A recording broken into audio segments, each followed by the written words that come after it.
गुजरात पावागड येथे झालेल्या घटनेच्या विरोधात जैन समाजाचे आंदोलन। 16 जून 2024 रोजी पावागड गुजरात येथे अतिप्राचीन जैन मूर्तीची विटंबना करण्यात आली। तसेच जैन साधू संतांवरील हल्ले व प्राचीन जैन तीर्थांवर अतिक्रमण मोठ्या प्रमाणात होत आहे व शांतिप्रिय जैन समाजाला वेळोवेळी अशा विविध आघातांना सामोरे जावे लागत आहे। पावागड येथील दोषींवर तात्काळ कारवाई झाली पाहिजे या मागणीसाठी सकल जैन समाज व राष्ट्रीय जैन सेनेच्या वतीने 19 जून 2024 रोजी सकाळी 10 वाजता पत्रा गल्ली रामोशी गेट येथून कलेक्टर ऑफिस पर्यंत भव्य मोर्चा आयोजित करण्यात आला होता। पंचमहाल जिल्ह्यात असलेल्या पावागड जैन धर्मासाठी परमश्रद्धेचे प्रतीक आहे आणि या विडंबनात्मक घटनेने जैन समाज दुखावला आहे, संतप्त झाला आहे। या अत्यंत निंदनीय घटनेची पंतप्रधान, केंद्रीय गृहमंत्री, केंद्रीय सांस्कृतिक मंत्री, पुरातत्व विभाग आणि गुजरात सरकारने दखल घेत हस्तक्षेप करावा व हे निंदनीय कृत्य करणाऱ्या सर्वांवर तात्काळ कठोर कारवाई करण्याची मागणी जैन समाजाच्या वतीने करण्यात आली।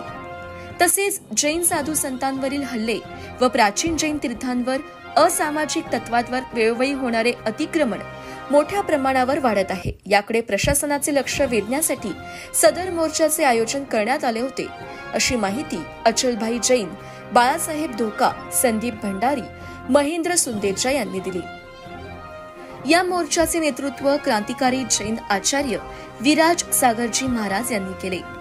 या मोर्चात प्रामुख्याने महावीर कटारिया, अभय छाजेड, श्रीमल बेदमुथा, विनोद सोलंकी, निमेश शाह, स्नेहल मेहता, मयूर सरनोद, राजेश सालेचा, प्रकाश बोरा, प्रीतम ओसवाल, अभिजित शाह, पंकज मेहता, अक्षय परमार, उमेश ओसवाल, आशीष कटारिया, ऋषिकेश शाह, पार्थ वखारिया, प्रकाश बाफना, विपुल बाफना, नितेश जैन, स्मितेश चौहान, प्रीती पाटील, रसीला राठोड, श्रुती मेहता, हेमलता भंडारी, सौरभ धोका, उमेदमल धोका, संजय मंडलेचा यांच्यासह पुण्यनगरीतील हजारो जैन बांधव व भगिनी सहभागी झाले होते।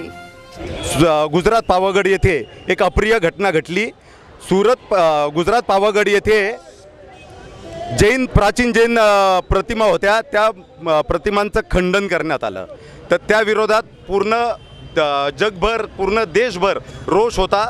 त्या अनुषंगानेच आजच्या मोर्चाचं आयोजन करण्यात आलं होतं। पण पावागड हा एक विषय नाही आहे, तर ह्याच्या व्यतिरिक्त आमचे जे गुरु भगवंत आहेत त्यांच्यावर दर महिना 15 दिवसाला काहीतरी अप्रिय घटना घडते, हल्ले होतात, अपघात होतात। अपघातामध्ये आमच्या गुरु भगवंतांना जीव गमवावा लागतोय। तर हे सगळं कुठंतरी थांबलं पाहिजे, याच्याकडे प्रशासनाचं लक्ष गेलं पाहिजे।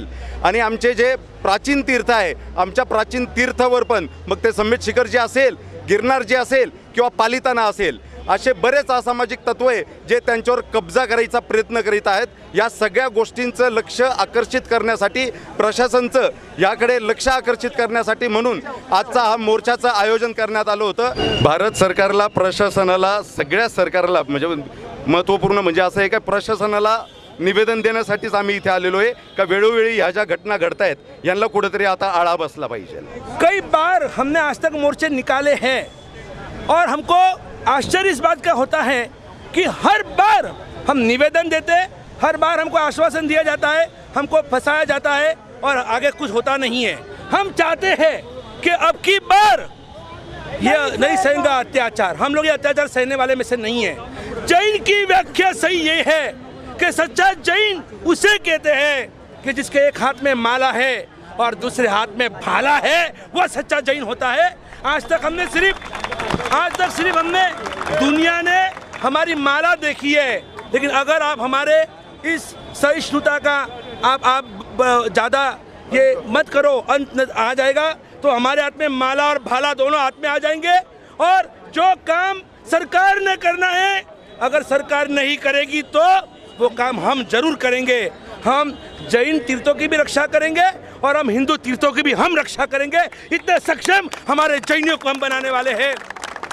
आज आपण सर्वजण एकत्र आलेलो आहोत आणि जी ही ऊर्जा आहे त्या ऊर्जाला आपल्याला कायम ठेवायची आहे आणि येणाऱ्या भविष्यामध्ये जर काही घटना घडल्या तर त्याला सामोरे जाण्यासाठी शनिवारी भाई सुनो सब आने वाले शनिवार को रात को 8 बजे महावीर प्रतिष्ठान में पूना के सभी युवाओं का सम्मेलन रख रहे हैं, एक बहुत बड़ी मीटिंग रख रहे हैं। साहिब जी की निश्रा में रखेंगे, विराट सागर जी आचार्य भगवान उनकी निश्रा में भगवान अपना महावीर प्रतिष्ठान के हॉल में रात को 8 बजे मीटिंग का आयोजन किया गया। सभी पधारिएगा। धन्यवाद। माझ्यावरती आपण जर पाहिलं तर पूर्वीपासून अत्याचार होत आला आणि अत्याचार आपण अहिंसेच्या नावाखाली सहन करतो, तर इथून पुढे आपला प्रत्येकाचा अजेंडा हा राहील का आपण अहिंसावादी आहे परंतु नपुसक नाही। अहिंसेच्या मार्गाने आपण चालू, पण कुणी जर आपल्यावर वार केला तर तो वार झेलून त्याच्यावर प्रतिवार करायची ताकद पण आपल्यामध्ये आहे।